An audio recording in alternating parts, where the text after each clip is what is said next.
প্রিয় শিক্ষার্থীরা, হ্যাঁ, কেমন আছো? আশা করছি যে যেখান থেকে আজকের এই ক্লাসটি রেকর্ডেড ক্লাস দেখবে সবাই ভালো আছো, সুস্থ আছো। আজকে এসএসসি আইসিটি একটি গুরুত্বপূর্ণ ক্লাস নিয়ে এসেছি। সব ক্লাসগুলি গুরুত্বপূর্ণ, তবে আজকের ক্লাসটা বেশি গুরুত্বপূর্ণ এই কারণে, কারণ এসএসসিতে আইসিটি বর্তমানে সবচেয়ে কনসার্নের বা ভয়ের কারণ হচ্ছে নৈর্ভিত্তিক অর্থাৎ এমসিকিউ।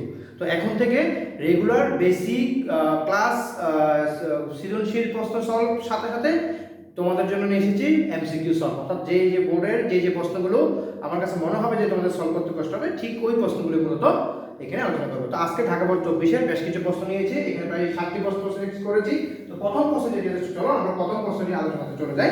দেখো, আমাদের প্রথম প্রশ্নটি বলেছে যে কি এই একটা চিত্র দিয়েছে, চিত্রটা দিয়ে তোমাকে বলা হচ্ছে নিচে চিত্রটি লক্ষ্য করো এবং 2 ও 3 এর উত্তর দাও।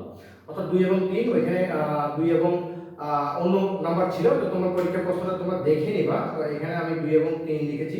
তো প্রথমে আমরা যদি y এর মানটিকে আমরা যদি বের করতে চাই, দেখে মনে হচ্ছে খুব ইজি, আসলে অতটা ইজিও নয়। দেখো, আমরা যদি y এর মানটিকে বের করতে চাই, আমরা প্রথমে y এর মানটি নির্ধারণ করি। আমাদের y সমান সমান কত দাঁড়াচ্ছে?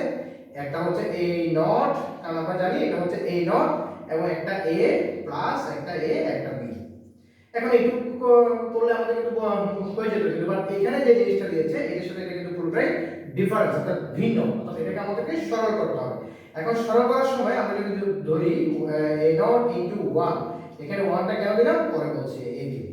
দেখো, অনেকে বইয়ের প্রশ্নে, যত বইয়ে যে উত্তরটা আছে সেই বইয়ে দেখা যাবে এখানে সরাসরি মানটা দিচ্ছে। আমি সব তোমাদের বোঝার সুবিধার্থে এখানে একটা 1 লিখেছি, অর্থাৎ 1 দেওয়ার কারণে মানে কোনো পরিবর্তন হলো না। এবার আমরা কি করতে পারি?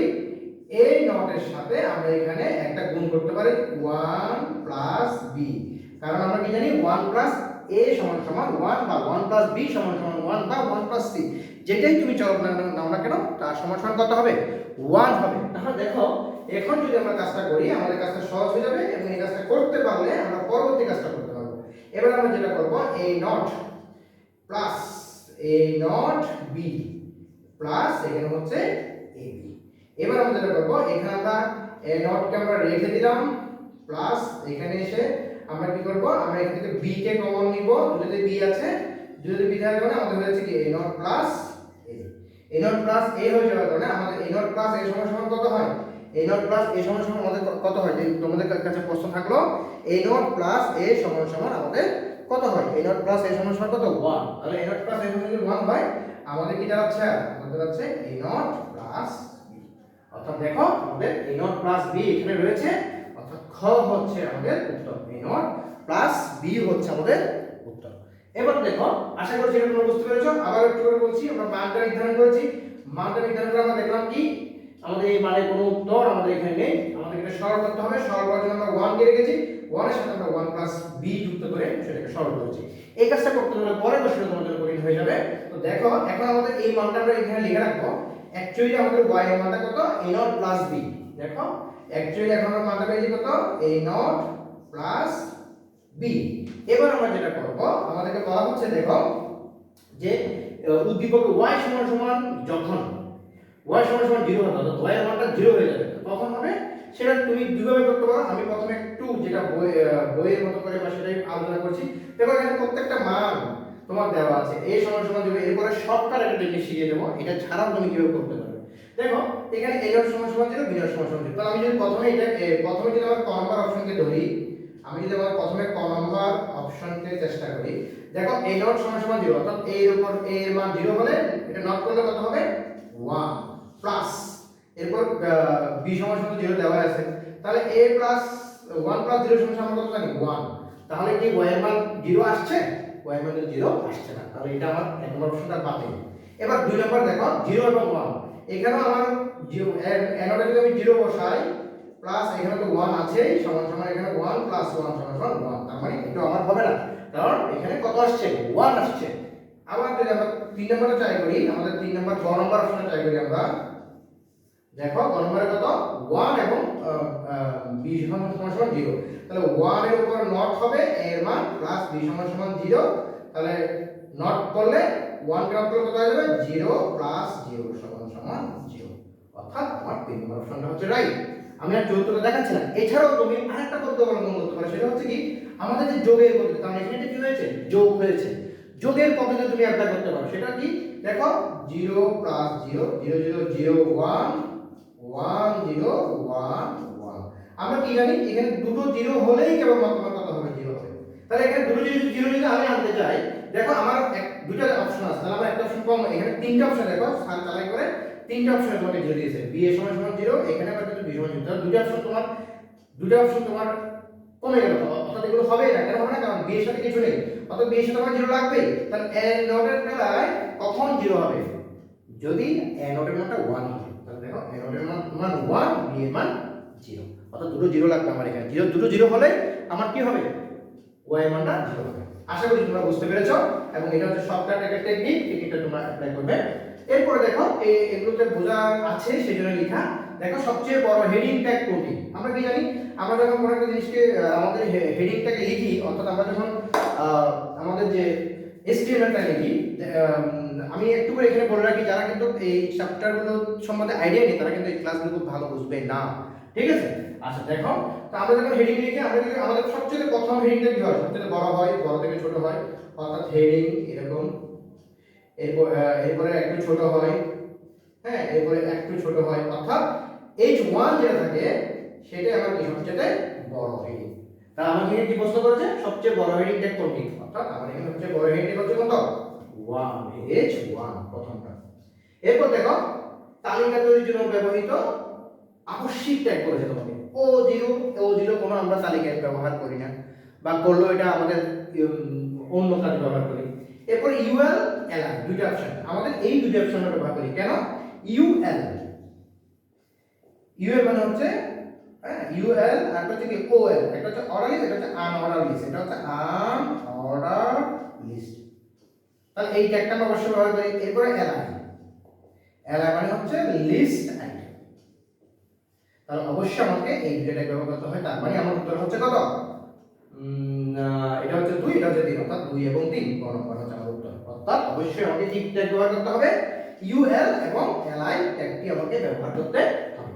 এরপর দেখো এটা আরো ইন্টারেস্টিং, P, এরপরে A, এরপরে সাব SUP2 এবং SUP ক্লোজ করেছে, এরপরে B এরপরে SUP2 এবং সাব, এরপরে P টা ক্লোজ করে দিয়েছে। এখন এই যে আমি আগে বলেছিলাম যে এই ক্লাসটা যারা বেসিক বোঝো না তাদের জন্য না, হ্যাঁ, তাদের জন্য না, এই কারণে বলেছিলাম, কারণ হচ্ছে কি যারা বেসিক বোঝো তাদের জন্য এই ক্লাসটা মানে বুঝতে তোমাদের কষ্ট হবে, সেজন্য তোমরা আগে আমার প্রিভিয়াস ক্লাসগুলো অবশ্যই তোমরা দেখবে, ঠিক আছে। দেখো এখন এটা হচ্ছে কি সাব মানে হচ্ছে কি নিচে, আর SUP সাব মানে হচ্ছে উপরে, অর্থাৎ কোন একটা সংখ্যার নিচে যেটা বসবে সেটা হচ্ছে কি SUP, আর যেটা উপরে বসবে সেটা হচ্ছে কি তোমার SUB, ঠিক আছে। আচ্ছা সুপার এবং সাব, সুপার হচ্ছে দুঃখিত, সুপার হচ্ছে উপরে, সাব হচ্ছে নিচে। এখন এই যে দেখো আমার এখানে মূল বিষয়টা কি, এর সাথে আমার কাছে সুপার আছে, তাহলে এর সাথে যদি সুপার থাকে আমার 2টা কত হবে, a এর উপর হবে, তাহলে এখানে a এর উপর 2, আর b এর সাথে সাব, তার মানে b টা হবে নিচে। তাহলে দেখো তো এখানে কোন অপশন এটা আছে, আমার a স্কয়ার b2, অর্থাৎ খ নাম্বার অপশন হচ্ছে আমার কি উত্তর। খ নাম্বার অপশন হচ্ছে কি আমার উত্তর, অর্থাৎ এটার সাথে আমার কি আছে a স্কয়ার b2। আবার বলছি SUP মানে সুপার, সুপার মানে কি উপরে, আর SUB সাব মানে হচ্ছে নিচে, সেজন্য a এর উপরে স্কয়ার হয়েছে অর্থাৎ 2 হয়েছে, আর b এর নিচে 2 হয়েছে অর্থাৎ স্কয়ার 2, আমরা 2 বলে দিই 2। এবারে লাস্ট ওয়ান, এটা ইজি ওয়ান, তারপর একটু করে দিচ্ছি তোমাদেরকে। দেখো তোমাকে বলতে এর সমতুল্য অক্টাল সংখ্যা প্রকাশ করো, তাহলে এর সমতুল্য অক্টাল সংখ্যা প্রকাশ মানে হচ্ছে কি, এটি হচ্ছে কি সংখ্যা, ভিতরে যে সংখ্যা দেওয়া আছে এটা হচ্ছে বাইনারি সংখ্যা, আর আমাকে অক্টাল সংখ্যা প্রকাশ করতে অর্থাৎ আমাকে বাইনারি টু B2O, অর্থাৎ বাইনারি থেকে অক্টালে আমাকে রূপান্তর করতে হবে। আর বাইনারি থেকে অক্টালে রূপান্তর করার নিয়মটা কি, আমার যে সংখ্যাগুলো আমাকে দেওয়া থাকবে সেগুলো আমি 3 বিট করব। একটু করে বলি 3 বিট কেন করব, যারা বেসিক বুঝেন তাদের জন্য 3 বিট আমরা কেন করব, কারণ 2 এর উপর যখন আমি 3 লিখব তখন কি হবে 2 * 2 * 2 অর্থাৎ 8। তার মানে আমাকে 1 2 3 বিট করে আমাকে সাজাতে হবে। আমরা যদি এই জিনিসটাকে এখানেই সাজিয়ে ফেলি তাহলে আমরা এখনই হয়ে যাবে 1 1, একটু ডিসটেন্স করে লিখতেছি সাজানোর জন্য 0.0100। এখন আমরা আমাদের এই সংখ্যাটাকে কি করব, আমরা আমাদের 3 বিট করে করে সাজাবো, অর্থাৎ 3 বিট করে করে আমাদেরকে এটা কি করতে হবে, আমাদেরকে এটা সাজাতে হবে। আমরা যদি 3 বিট করে করে এটাকে সাজাই তাহলে আমাদের মানটা কত আসছে সেটা আমরা দেখবো, সেটা আমরা আমরা দেখবো। দেখো এবার যদি আমরা এটাকে 3 বিট করে সাজাই, এই দিক থেকে অর্থাৎ ডান এবং বাম এই জিনিসটা না বুঝে তোমরা এটা চিন্তা করবা দশমিক, যখন আমরা চিন্তা করবো দশমিকের ডান দিকে অর্থাৎ এই দিক থেকে, অর্থাৎ এই দিক থেকে যদি হয় দেখো 1 0 0 এখানে 3 বিট, এখানে যখন 3 বিট হয়নি সেটা আমাকে একটা শূন্য দিতে হবে সামনে থেকে। এখন অনেকে বলে ডান দিকে শূন্য দিব বাম দিকে শূন্য দিব, স্যার এটা না, এটা চিন্তা না করে যে দিক থেকে তুমি সাজাবে ওই দিকেই সামনে শূন্য দিবে। এদিক থেকে সাজাচ্ছি, এদিক থেকে 3টা আছে 3 বিট, এখানে 3 বিট দিয়ে শূন্য শূন্য দিলাম। এদিক থেকে এবারে এদিক থেকে যাব 1 2 3 3 বিট, এখানে তো শূন্য নেই সেজন্য আমরা এখানে 3টে শূন্য দেব। এবার দেখো 10 অর্থাৎ হচ্ছে 2 বাইনারি মান 2, 3টে শূন্য, শূন্য কোনো মানে 0 0, এটা হচ্ছে কত তোমার 0 1 0 0 0, আমার মনে হচ্ছে 0 0 1 অর্থাৎ 1 1, আর এটা হচ্ছে কত 11 মানে হচ্ছে 3। তাহলে দেখো তোমার উত্তরটা হচ্ছে মানটা হচ্ছে 31.20, 31.20 কেমন আছে, 31.20 অর্থাৎ ক নম্বর হচ্ছে আমার উত্তর। দেখো এই জিনিসগুলোকে এভাবেই কিন্তু তোমাকে পরীক্ষার হলে সলভ করতে হবে, এবং ইদানিং না গত কয়েক বছর ধরে বিভিন্ন সময় বোর্ডে তোমার এমসিকিউ প্রশ্নগুলো খুব কঠিন হচ্ছে। আশা করছি তোমরা এই ক্লাস থেকে অনেক বেশি উপকৃত হবে, এবং এই ক্লাসটা অবশ্যই তোমরা দেখবে এবং তোমাদের বন্ধুদের কাছে শেয়ার করবে। ধন্যবাদ তোমাদেরকে সবাইকে।